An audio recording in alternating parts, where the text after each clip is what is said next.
Hello and welcome to the next installment of putting Wagoneer Dana 44s under a Jeep Cherokee XJ. Where we last left off, we had removed the front axle, and the next step was to put the new front axle under it, which is what you're watching. I luckily have this fancy handy-dandy little cart thing,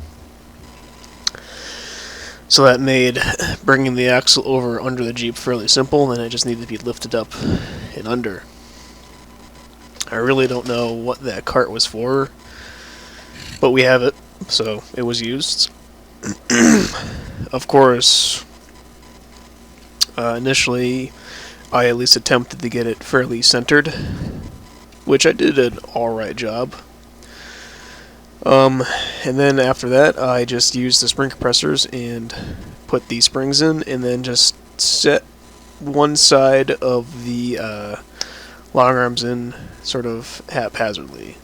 And then what I just pointed to was actually the lower control arm arms that need to be cut off, which is what you're watching. I was hoping to be able to save the brackets. Not that I really had any purpose in doing so. It was just sort of something to like keep around, I guess. But I wasn't able to save them. I ended up having to murder them, unfortunately. And then after that was all taken care of, what I'm doing now is actually well, not really oblining, but aligning up the hole better for the track bar, because it was, drilled or warped at some point during the welding process, and the track bar bolt wouldn't slip through. So that just meant I had to take it and, just drill the hole out a little bit so I can get the bolt to slip through, which is what you're watching now. After that, was taking care of everything, slipped through, like it's supposed to. Alright, so the axle is under there. I've started to put some things back together. I have the springs in, which will need to come out again to weld the spring cups on once I get it where I want it. Right now it's centered because I just got the track bar installed. All those bolts are torqued. I do have both long arms in, as you can see right there. It's sitting at about ride height right now. If I jacked it back up, it'd probably come up about another inch or so, and then it would be sitting on the front springs.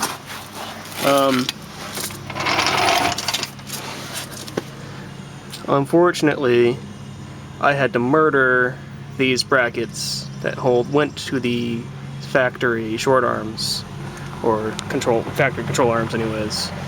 I tried to be as delicate as I possibly could with them, so I was planning on saving those because, who knows, might be worth having those brackets around one day. But unfortunately, I ended up having to murder them. But oh well, I seam sealed up all the seams and whatnot. Just gonna give it some nice undercoating, just like the rest of my wheel wells. So after that was taken care of, and I did weld in the spring cups that go in place where the springs sit on the spring perches. This is my pile of parts that needed to get installed on the front end. There was pretty much, everything was actually complete to put it together. The only thing I was missing was a couple special tools that I needed.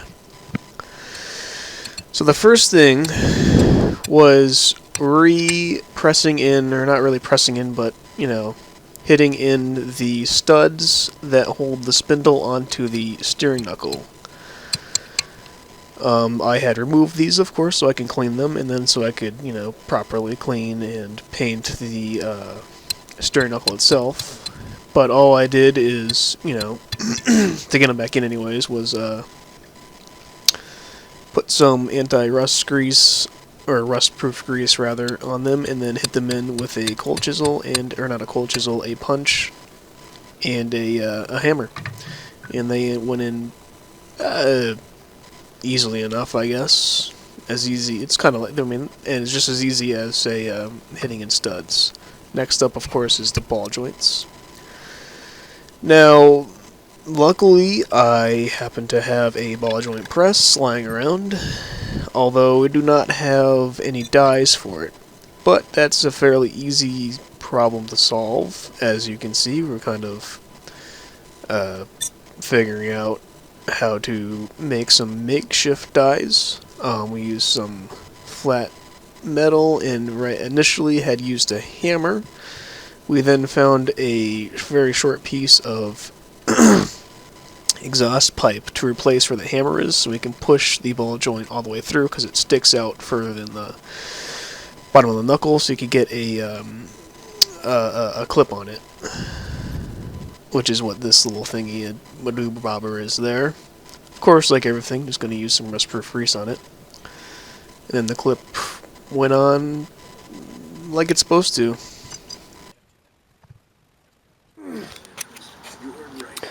Alright, so if you learned nothing else today than what I'm about to show you, then it's still a success. Worked on the car, I never worked on an old car specifically. What I'm going to show you is how ball joints used to work. And hopefully you'll become educated on what the heck this thing is.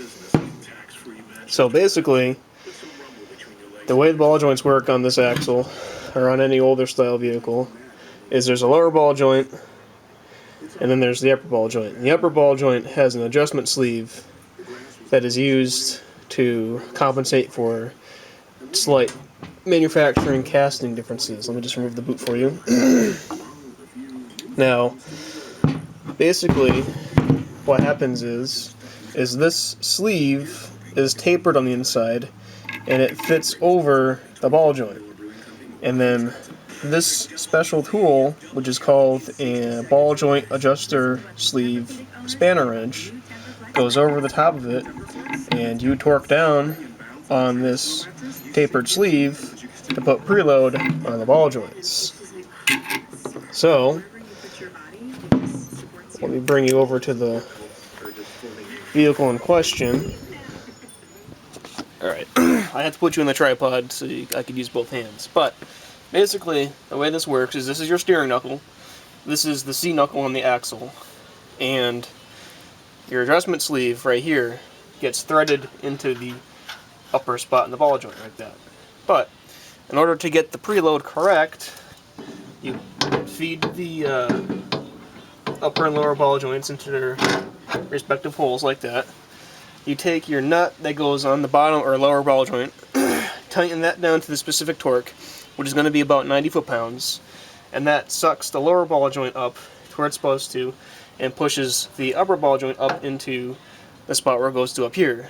Now, of course, there's also a dust shield and a dust shield that go here, but for demonstration purposes, that doesn't necessarily matter. Then you take the adjustment sleeve and put it in top, and you would thread this all the way down until it works, until it gets tight around the tapered part of the ball joint here. Now, I'm not going to do that, of course, because this isn't tightened down and whatnot. So then, if you have this tightened down, this is pushed up exactly where it's supposed to go. This gets threaded down around the tapered part of this. Then you take your special tool and crank this down to about 40 foot-pounds.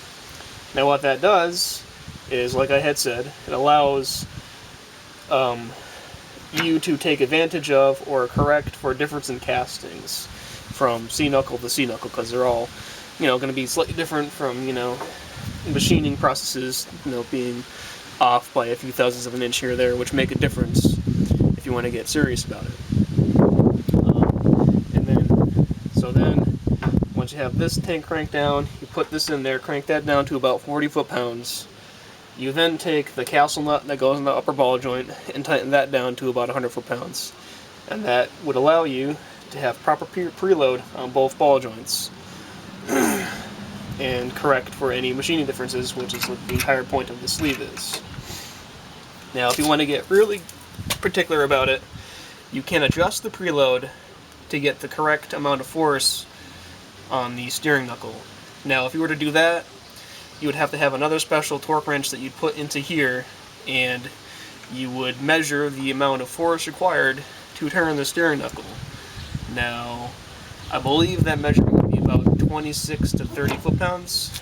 and the tool required for that would be the same type of torque wrench that you would use to measure your pinion preload if you have ever watched somebody regear an axle or have regeared an axle surf. That same type of torque wrench that you use to check the preload on the pinion is the same wrench you'd use here. And it would be like 26 to 30 foot-pounds force required to turn the stern knuckle. So, all in all, just for edification purposes, this is a ball joint adjuster sleeve spanner wrench, and it is used to adjust the preload on this adjustment sleeve in an older style ball joint or an older style axle on an older style vehicle. Hopefully you learned something today watching this part of getting XJ Dana 44s out of a Wagoneer to work. Newer vehicles, like if you had like another Jeep, or the stock axle that came out of here does not even have this. Even though it is a solid axle, it doesn't even have this. All it is a lower ball joint hole and an upper ball joint hole, with no ability to adjust the preload or anything like that. You just crank them in, crank them down to the proper torque, and you're good to go. Which, it's simpler, but you don't get to take advantage of what this allows you to do, get proper preload on all of your ball joints, and be able to compensate for differences in machining the ball joint holes. If you're wondering, the part number for this special tool is 2782030. Of course, it is the Napa part number, so if you don't have a Napa in your area, you'll have to find it somewhere else. And being that this is a specialty tool, it's a little bit expensive for what it is. I paid $30 to get this. Also, for some old school wrench out nostalgia purposes, this is a Chilton manual, which is basically just like a Haynes manual, but for a lot of older vehicles. Back in the days, what you buy instead of a Haynes manual. Has all the pictures, torque specs in here, just like a Haynes manual does. Unlike a Haynes manual, however, you have to actually read the instructions to pick out the torque specs, whereas a Haynes manual at the beginning of a chapter, it has a list of all the bolts and torque specs. This one is actually in the descriptions. But I know this is for Ford pickups, but because I'm working on a Dana 44 and Ford pickup trucks had Dana 444 front ends, all of the torque specs and any directions on taking it apart are actually the same. So to close out this part of putting XJ or Wagoneer Dana 44s under a Jeep Cherokee XJ, you are going to watch the process of doing the driver's side steering knuckle and getting the ball joints torqued down correctly. Now, one part I suppose I did leave out is the fact that you are going to have to put pressure on the lower ball joint in order to make sure it doesn't spin, because if you didn't know, a ball joint will spin inside of its cup. That's how it works. So in order to make that not happen, you have to put pressure on it to make it stop somehow. There is a special sort of puller you can use to pull the steering knuckle up into the ball joint holes, or I just use the jack and the same piece of exhaust tubing I used to push the ball joints in with, and then you had some use a torque wrench to get it down to the 90 or 100 foot-pounds. I forget exactly which one it was. Check your Haynes manual or Chilton manual, whichever you have, to get that torque spec. What you're watching now is me doing the spanner wrench for adjusting the preload on all those ball joints, which, like I said, is about 40 foot-pounds is what you want on it. And then that little spring thing that I had there is actually how I was measuring how much force it was taking to turn the steering knuckle. I believe I said it was about 26 to 30 foot-pounds, so that's what I was looking for. And I'm not sure exactly how precise that spring thing was, but that's about how much it was taking to turn the steering knuckle, so it was fine there. And then I just put the castle nut on top, torqued that down to 100 foot-pounds, and then the cotter pins were all that were needed. And then of course there is also the grease nipples, which I popped in there, popped some grease in there and whatnot. But that's it for this part of getting XJ Wagoneer Dana 44s under an XJ.